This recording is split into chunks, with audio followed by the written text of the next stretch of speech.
Bike ஒன்று பார்த்தீங்கன்னா தெரியும், தனிப்பாவனை. அதாவது கம்பெனி டயரோடு இருக்குது முன்னுக்கெல்லாம் பார்த்தீங்கன்னா.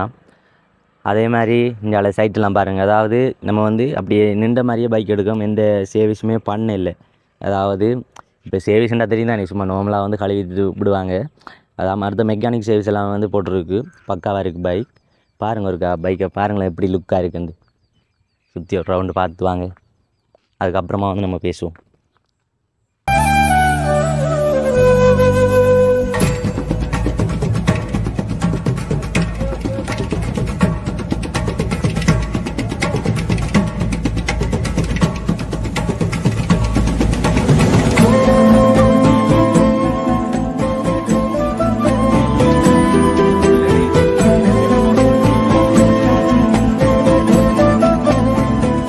பைக் எப்படி நல்லா இருக்கு, கருப்பும் கருப்பும் பச்சை இங்கிச்சமா சேர்ந்துருக்கு, அழகா இருக்கு.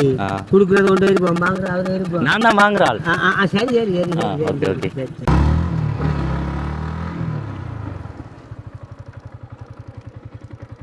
உண்மையாக பைக்கை பார்த்தீங்கன்னா வேறு லெவலில் இருக்குது. சும்மா கார் மாதிரி தான் இருக்குது, அந்த மாதிரி வச்சுருக்காரு பைக்கெல்லாம்.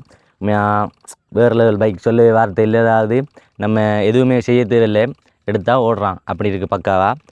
அடுத்ததாக வந்து பார்த்திங்கன்னா இங்கே பாருங்கள், ரேடியேட்டர் கூலர்லாம் வேலை செய்கிற விலங்கு, இப்போ ஃபேனெல்லாம் வேலை செய்யுது. அந்த என்ற சத்தம் வந்து அதுதான். அப்படி உங்களுக்கு தெரியும், இப்போ கொஞ்சம் தூரம் ஓடணுமெண்டா, அப்படி 1 கிலோமீட்டர் ஓடணுமெண்டா தானாக ஃபேன் வந்து தானாக ரன் ஆகுது வந்துடும். அப்படி அதெல்லாம் வந்து நீங்கள் பார்த்து எடுங்க பைக்கை. வணக்கம் டிஎம்எஃப், நான் உங்கள் ஆசன். எல்லோரும் எப்படி இருக்கீங்க? நல்லா இருப்பீங்கன்னு நான் நம்புகிறேன். இன்றைக்கு வந்து பார்த்தீங்கன்னா என்ன ஆசா ஒரு வித்தியாசமான இடத்துல நிற்கா இன்றைக்குன்னு பார்ப்பீங்க. ஆமாம், நம்ம வந்து இன்றைக்கு போட போகிற வீடியோ வந்து ஒரு இன்ட்ரெஸ்டிங்கான வீடியோ, அவசரமான வீடியோ, ஒரு முக்கியமான வீடியோன்னு சொல்லலாம். அப்படியான ஒரு வீடியோ தான் நம்ம வந்து இன்றைக்கு போட போகிறோம். என்னென்னு பார்த்தீங்களா, ஒரு பைக் கொண்டு நமக்கு அவசர விற்பனைக்கு வந்திருக்கு. அவர் வந்து வெளிநாடு போகிறக்காக விற்க போகிறார். அப்போ வந்து அந்த பைக்கை பற்றி தான் நம்ம வந்து ஒரு வீடியோ ஒன்று போட போகிறோம். அது என்ன பைக், எப்படி என்ற எல்லாம் நீங்கள் வந்து வீடியோ தொடர்ந்து பார்த்தா தான் தெரியும். அதுக்கு முன்னாடி நம்ம பலமை போல் சொல்கிற போல் நம்முடைய யூடியூப்புக்கு புதுசாக வந்திருக்க நீங்கள் சப்ஸ்கிரைப் பண்ண மறந்துக்கிட்டா சப்ஸ்கிரைப் பண்ணி அப்படியே பெல் பட்டனை கிளிக் பண்ணுங்கள். அப்போ தான் நாங்கள் போடுற வீடியோ எல்லாம் உங்களுக்கு நோட்டிஃபிகேஷனாக வரும். அது மட்டும் இல்லாமல் இந்த வீடியோ வந்து உங்களுக்கு பிடிச்சிருந்தா உங்களுடைய நண்பர்களுக்கு வந்து இந்த வீடியோ வந்து ஷேர் பண்ணி விடுங்க. ஓகே, நம்மளுடைய பழைய வீடியோக்கள் பார்த்தவங்களுக்கு வந்து தெரிஞ்சிருக்கும். நம்ம வந்து இப்போ கிட்டத்தட்ட வந்து சொல்லியிருந்தாங்க, நாங்கள் ஒரு சர்ப்ரைஸ் டெலிவரி வந்து ஆரம்பிச்சிருக்கோம்ண்டு. அதில் வந்து முக்கியமாக நாங்கள் வந்து ஒரு விசேஷமான விடயத்தை தான் நம்ம வந்து சொல்ல போகிறோம். அதுவும் ஒரு நன்மையான விடயம். சர்ப்ரைஸ் டெலிவரிக்கு நீங்கள் ஆர்டர் கொடுக்குறவங்களுக்கு வந்து கண்டிப்பாக இது ஒரு பிரயோசனமான விடயமாக இருக்கும். என்னென்னு பார்த்தீங்கன்னா, நாங்கள் வந்து நீங்கள் சர்ப்ரைஸ் தந்தால் அந்த சர்ப்ரைஸ்க்கு வர எங்களுக்கு தர பேமெண்ட்டை வந்து நாங்கள் ஒரு கஷ்டப்பட்ட பிள்ளைகளுக்கு கொப்பி வாங்குறதா இருக்கட்டும், அப்படி ஏதாவது ஒரு உதவி செய்யக்கூடிய மாதிரி இருக்கட்டும்னு நாங்கள் அதை பயனுள்ள விதமாக வந்து பயன்படுத்த போகிறோம். அதாவது இப்போ வந்து பார்த்திங்கன்னா வேறு சர்ப்ரைஸ் டெலிவரி எல்லாம் இருக்குது தான், நாங்கள் அதுக்காண்டி சொல்லி காட்டலை. அப்படி அதாவது நீங்கள் நினைக்கலாம் என்ன ஆசன் ஹெல்ப்பிங்கில் இறங்கிட்டாண்டு. ஹெல்ப்பிங்கண்டு இல்லை, எப்படின்னு பார்த்தீங்கன்னா, இப்போ நீங்கள் வந்து உங்களுடைய பிள்ளையை வந்து சர்ப்ரைஸ் பண்ண சொல்லி நீங்கள் தாரீங்க பேமெண்ட். அந்த பேமெண்ட்டில் வந்து எங்களுக்கு நாங்கள் சர்ப்ரைஸ் பண்ணுறதுக்கு ஒரு பேமெண்ட் தருவீங்க வேறையா. அதாவது ஒவ்வொரு சர்ப்ரைஸ் டெலிவரியும் பண்ணுறவங்க சொல்லுவாங்க, இவ்வளோ பேமெண்ட் வந்து நாங்கள் வந்து சர்ப்ரைஸ் பண்ணுறதுக்கு வந்து நாங்கள் எடுக்கிறோமெண்டு. அந்த எங்களுக்கு தார பேமெண்ட்டை வந்து உங்களுடைய பிள்ளைய பேர்த்டே சொல்லி அப்படி, அதாவது உங்களுடைய பிள்ளைய பேர்த்டே, இப்போ ஒரு ஆள்ற நிசான்ற ஒரு பிள்ளையை வந்து ஒரு அப்பா சர்ப்ரைஸ் பண்ண சொல்கிறாருண்டா வெளிநாட்டிலேருந்து. அப்போ அந்த நிசான்ற பிள்ளைய பேர்த்டேக்கு பார பேமெண்ட், அதாவது எங்களுக்கு பார பேமெண்ட்டை வந்து நாங்கள் ஒரு கஷ்டப்பட்ட பிள்ளைகளுக்கு வந்து கொப்பி, பென்சில், அடுத்து வந்து இனி இந்த வறுமையில் இருக்கிற குடும்பங்களுக்கு வந்து அப்படி கொஞ்சம் கொஞ்சம் காசு சேர்த்து ஒரு 4 பிள்ளைய காசு சேர்த்தோம்னா ஒரு கொஞ்சம் தொகை வந்துடும், ஒரு 30,000 40,000 வந்துடும். அந்த காசை கொண்டு அந்த வறுமையில் இருக்க குடும்பங்களுக்கு வந்து ஏதாவது ஒரு உதவி, அவங்க வந்து அன்றாடம் வந்து சாப்பிடக்கூடிய மாதிரி ஒரு வாழ்வாதார உதவி ஏற்படுத்தி கொடுக்கக்கூடிய மாதிரி வந்து நாங்கள் ஒரு திட்டம் ஒன்று போட்டிருக்கோம். அதாவது மறந்துடாமல் உங்களுடைய பேர்த்டேகள், அதாவது உங்களுடைய விசேஷமான நாட்கள் ஏதாவது இருந்தால் எங்களுடைய டிஎம்எஃப் சர்ப்ரைஸ் டெலிவரி மூலமாக வந்து நீங்கள் சர்ப்ரைஸ் பண்ணலாம். அது மூலமாக வந்து உங்களுக்கு 2 நன்மைகள் கிடைக்கும். என்னென்னு பார்த்தீங்கன்னா, உங்களுடைய பிள்ளைகளுக்கு வந்து சர்ப்ரைஸும் வந்து நடந்த மாதிரி போயிடும். அதே உங்களுடைய பிள்ளைகள்ன்ற பேரால் வந்து இப்படி ஒரு நன்மை நடந்த மாதிரியும் போயிடும். அதாவது கஷ்டப்பட்ட குடும்பங்களுக்கு எல்லாம் ஒரு பிள்ளைகளுக்கு வந்து அப்படி ஒரு பிரயோசனமாக அந்த பிள்ளை வந்து சொல்லும், ஒரு நேரம் வந்து சொல்லும், இந்த அக்கா எனக்கு இப்படி உதவி செஞ்சவங்க, இந்த அம்மா வந்து எனக்கு உதவி செஞ்சவங்க அவங்களோட பிறந்த நாள் அன்றைக்கு அப்படின்னு சொல்லும். அதாவது இந்த பணம் வந்து நீங்கள் வேறு அனுப்ப தேவையில்லை. மறுபடியும் சொல்லிக்கொள்கிறேன், அதாவது எங்களுக்குன்னு நீங்கள் தருவீங்களே ஒரு பணம், நீங்கள் நம்ம போய் சர்ப்ரைஸ் பண்ணுறதுக்குன்னு எங்களுக்குன்னு தருவீங்க, அந்த பணத்தில் தான் நாங்கள் வந்து இப்படி ஒரு திட்டத்தை வந்து கொண்டு வந்திருக்கோம். இது வந்து பிடிச்சிருந்துச்சுன்னா நீங்கள் வந்து மறந்துடாமல் கமெண்டில் சொல்லுங்கள். எங்களுடைய திட்டம் வந்து உங்களுக்கு பிடிச்சிருந்துச்சுண்டா, அப்படி ஓர்டர்கள் இருந்தாலும் வந்து நீங்கள் வந்து கண்டிப்பாக கொடுங்க, நாங்கள் வந்து செஞ்சு தருவோம். அது மட்டும் இல்லாமல் இன்னொன்று சொல்லிக்கொள்கிறோம், இப்படி நீண்ட நாட்களுக்கு பிறகு பேசுகிறபடியாக 1-2 வார்த்தைகள் வந்து தட்டுப்பட்டு போகும். அதெல்லாம் வந்து நம்முடைய டிஎம்எஃப் ஃபேமிலி தானே, பார்த்து ஓரளவு சமாளித்து பாருங்கள். இந்தியாவில் வந்து பாருங்கள், ஒரு ராஜா நிற்கிறார், எப்படி இருக்குன்னு பாருங்கள். அதாவது நம்ம வந்த விடயமே வந்து இதுதான். இந்த எம்டி பைக் வந்து அவசரமாக வந்து நாங்கள் வந்து விற்க போகிறோம். அது பார்த்திங்கன்னா BI P நம்பர் 0801 நல்ல நம்பர் வந்து இதை பார்த்தீங்கன்னா தெரியும். இந்த பைக் வந்து விற்பனைக்கு இருக்குது. இப்போ புது பைக் இறங்கினாலும் கடும் விலைகள்லாம் போய்கொண்டு இருக்குது. அதே போல் வந்து செகண்ட் ஹேண்ட் பைக்குகளுக்கு வந்து மார்க்கெட் இருக்குது. செகண்ட் ஹேண்ட் பைக் இல்லாமல் வந்து இப்போ எடுக்கலாம் இருக்குது, கடை வழியிலெல்லாம் எடுக்கலாம். இப்போ நம்மளுடைய கடையில் வந்து பார்த்திங்கன்னா செகண்ட் ஹேண்ட் பைக்குகள் எதுவுமே இல்லை. அதாவது RC KTM டியூக் அப்படியான பைக்கு தான் இருக்குது, பண்டு பைக் தான் இருக்குது. அதில் KTMல RCயும் வந்து எடுக்கிற கொஞ்சம் கஷ்டமாக இருக்குது. அதே போல் தான் வந்து MD சரியான தட்டுப்பாடு புது பைக் இறங்கினாலும். புது பைக் வந்து பார்த்திங்கன்னா R15 இப்போ இறங்குது. ஆனால் அதோட ப்ரைஸு வந்து பார்த்திங்கன்னா 16,84,000. அப்படின்னு பார்த்திங்கன்னா அது 17 லட்சம் தான், 17 லட்சம் தான் சொல்லணும், 84,000. அதே மாதிரி MD வந்து பார்த்திங்கன்னா 14,79,000 போகுது. அப்படி ப்ரைஸில் போய்க்கு இதுவும் வந்து 14,79,000 15 லட்சம் தான் சொல்லணும். அப்படி போய்கொண்டு கேட்கல. இப்போ செகண்ட் ஹேண்ட் பைக்குகளுக்கு வந்து கடும் மார்க்கெட் இருந்து கொண்டு இருக்குது. அதே போல் தான் இந்த பைக்கோட ப்ரைஸும் வந்து நாங்கள் வந்து சொல்லுவோம். அதாவது BI நம்பர் உங்களுக்கு தெரியும், லாஸ்ட்டாக வந்த மாடல். அதுக்கு பிறகு MD பைக்கே இறங்கல. இந்த பைக் ஒருக்கா வந்து பாருங்கள், எப்படி இருக்குன்னு பார்த்துட்டு நீங்கள் வந்து அதுக்கு பிறகு சொல்லலாம். நம்மள்ட்ட ஒருக்கா பைக்கை பாருங்கள் எப்படி இருக்குன்னு சுற்றி. பைக் ஒன்று பார்த்தீங்கன்னா தெரியும், தனிப்பாவனை, அதாவது கம்பெனி டயரோடு இருக்குது முன்னுக்கெல்லாம் பார்த்தீங்கன்னா.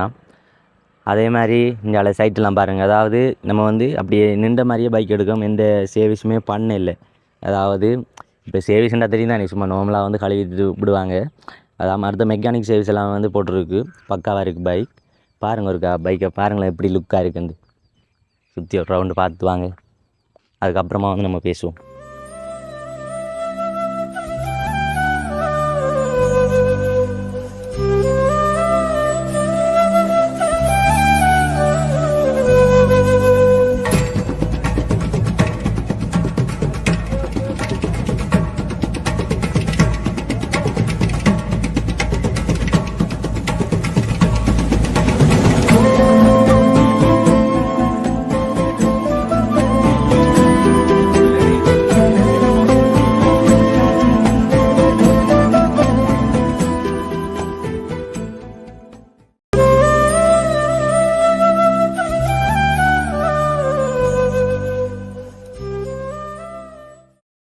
ஓகே, இப்போ வந்து பார்த்திங்கன்னா நம்ம ஒரு பைக் எடுக்க போகிறோம்டா, செகண்ட் ஹேண்ட் பைக் எடுக்க போகிறோம்டா, அதில் நம்ம முக்கியமாக பார்க்கணும் அது எத்தனை ஆயிரம் கிலோமீட்டர் ஓடி இருக்குது.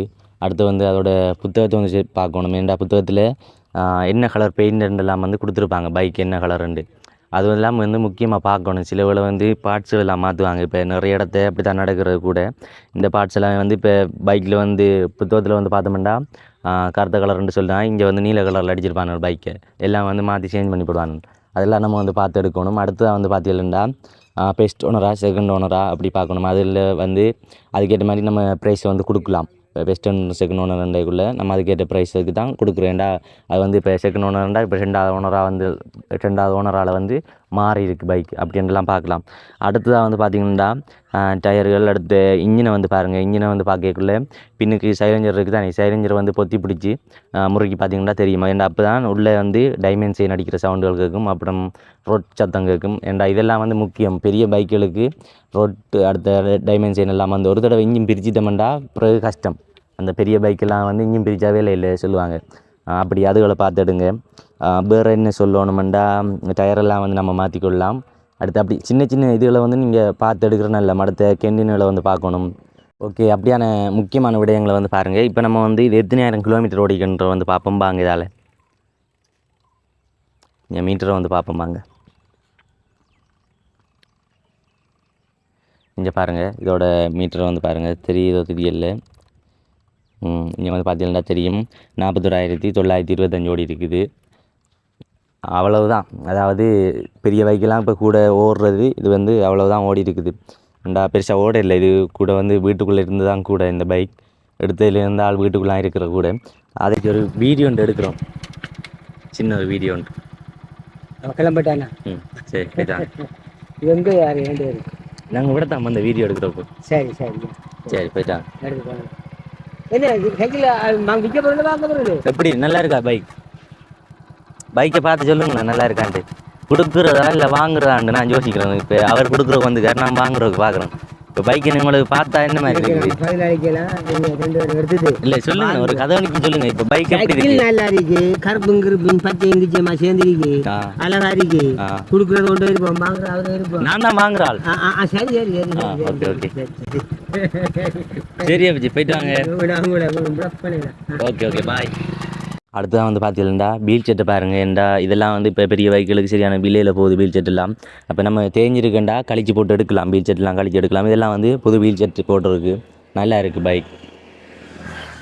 அதே மாதிரி டயரை பாருங்கள். டயர்லாம் வந்து இப்போ தெரியும் உங்களுக்கு. எம்டியோட டயர் வந்து எவ்வளோ போகுது? 15 போகுது. அப்போ 15 அண்டைக்கு நம்ம பாங்கு வர மாதிரி டயர்லாம் மொட்டையாக இருந்தால் கழிச்சு எடுக்கலாம். இப்போ 2 டயரும் பார்க்குற நேரம் இப்போ 20-25 கிட்ட போகும் போல இருக்குது. அப்போ அதெல்லாம் நட்டம் தானே. அப்போ அதெல்லாம் கழிச்சு எடுக்கக்கூடிய மாதிரி நம்ம எல்லாத்தையும் பார்த்து எடுக்கணும். முக்கியமாக இந்த ரேடியேட்டர்லாம் வேலை செய்தான்னு பார்க்கணும். ஏன்டா இப்போ பெரிய பைக்கில் தான் இதெல்லாம். இப்போ லாங் ட்ரிப் போகிறோம்டா ஸ்ரீலங்காவை பொறுத்த வரைக்கும் வந்து MG R15 RC அதெல்லாம் வந்து தான் பெரிய பைக். ஏன்டா அதோட பெரிய பைக் இருந்தால் அது சரியான கஷ்டப்பட்டு எடுக்கணும். இதுகள் தான் இப்போ பெரிய பைக், இதே போதும். அப்போ இதெல்லாம் பார்க்கணும், ரேடியேட்டர்லாம் பார்க்கணும் வேலை செய்தாண்டு. இப்போ நம்ம பைக் எடுத்தோடனே இப்போ கொஞ்சம் தூரம் ஓடி பார்த்தீங்கன்னா தெரியும். கொஞ்சம் தூரம் ஓடி பார்த்தா அது வேலை செய்யும் தானாக. ஃபேன் வந்து 1 hour வந்து நமக்கு தெரியும். அப்போ அதுகளை வந்து பார்க்கணுன்னா இதில் வந்து காட்டுவேன் உங்களுக்கு. இப்போ ரேடியேட்டர் கூலர் வேலை செய்கிறத காட்டுவேன். ஓகே, அடுத்ததாக வந்து பார்த்தீங்கன்னா ஒரு பீதி எடுக்கிறதுக்கு நாங்கள் வந்து இடத்த வந்ததுலேருந்து ஆள்ற பாடு போகுது. இந்த பைக் உருட்டி நான் பின்னால் கொண்டு வருது பாருங்கள். பார் வருதுல தூக்கிடுவாங்க போல இருக்குது, கொஞ்சம் சைட் ஆகும். ஆள்ற பாடு போகுதுங்க. இப்படி நடு ரோட்டில் எல்லாம் பீதி எடுத்தா இப்படி தான். அதாவது நல்ல வியூ நல்லா இருக்குமென்றதுக்காக வந்து நாங்கள், ஆனால் ஆளை வந்து இங்கே பேர்த்து ஆளை சாவச்சு போடும் போல இருக்குது.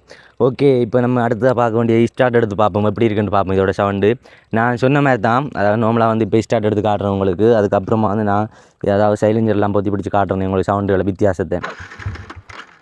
ஓ ஆமாம், முருகப்படா இப்படி பெரிய வண்டிகளுக்கெல்லாம். ஓகே, இதோட சவுண்டை வந்து பாருங்கள் எப்படி இருக்குன்ட்டு.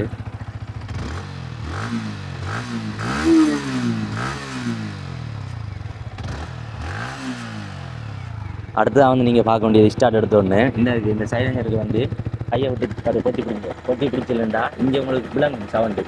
அதாவது டைமண்ட் செயின் அடிக்குதா இல்லையா அந்த விலங்கு இருக்கு பாருங்கள், எந்த சத்தமும் இல்லை. அடுத்து வந்து இன்ஜின் வந்து வேலை செய்யணும், தானாக நின்றும், அதை பார்க்கணும். அடுத்து வந்து போர் போயிருக்கான்னு பார்க்கணும். அப்படி முக்கியமான விடயங்களை வந்து நீங்கள் பாருங்கள். ஓகே, அடுத்ததாக வந்து இந்த பைக் ஒருக்கா ஓடி காட்டுறோமே நாங்கள் எப்படி இருக்குண்டு.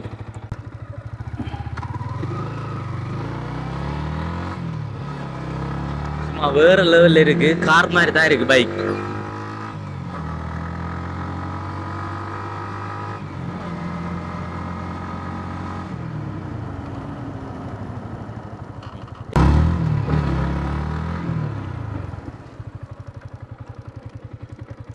உண்மையாக பைக்கை பார்த்தீங்கன்னா வேறு லெவலில் இருக்குது. சும்மா கார் மாதிரி தான் இருக்குது, அந்த மாதிரி வச்சுருக்கார் பைக்கெல்லாம். உண்மையாக வேறு லெவல் பைக், சொல்லவே வார்த்தை இல்லை. அதாவது நம்ம எதுவுமே செய்ய தேவையில்லை, எடுத்தால் ஓடுறான் அப்படி இருக்குது பக்காவாக. அடுத்ததாக வந்து பார்த்திங்கன்னா இங்கே பாருங்கள், ரேடியேட்டர் கூலர்லாம் வேலை செய்கிற விலங்கு. இப்போ ஃபேனெல்லாம் வேலை செய்யுது, அந்த என்ற சத்தம் வந்து அதுதான்.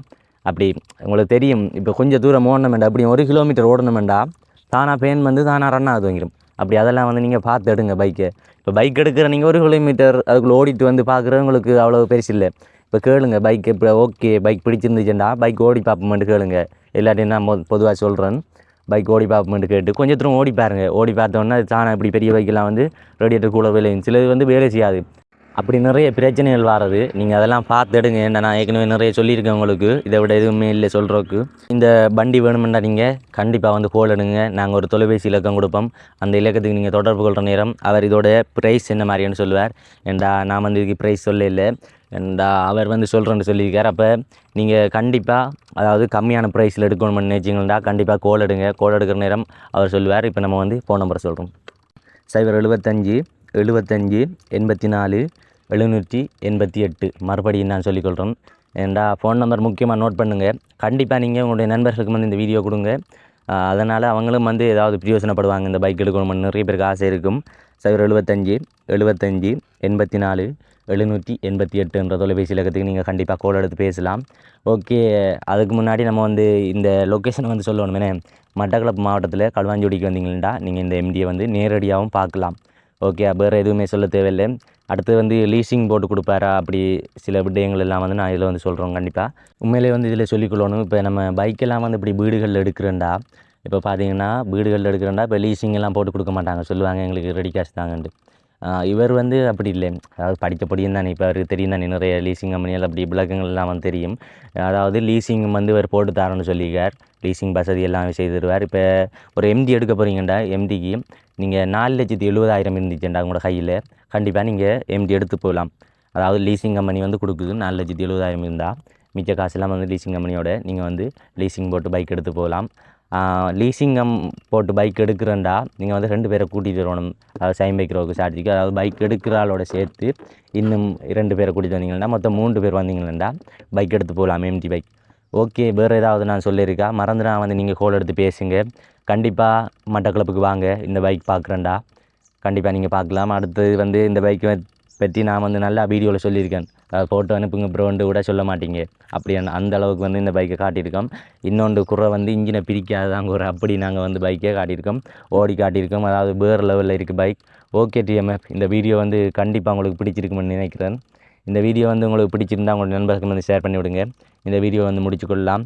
மறுபடியும் சொல்லிக்கொள்கிறோம், நம்முடைய யூடியூப்புக்கு புதுசாக வந்திருக்க நீங்கள் சப்ஸ்கிரைப் பண்ணி அப்படியே பெல் பட்டனை கிளிக் பண்ணிட்டு போங்க. ஓகே, அடுத்தடுத்த வீடியோவில் சந்திக்கலாம். பாய் பாய்.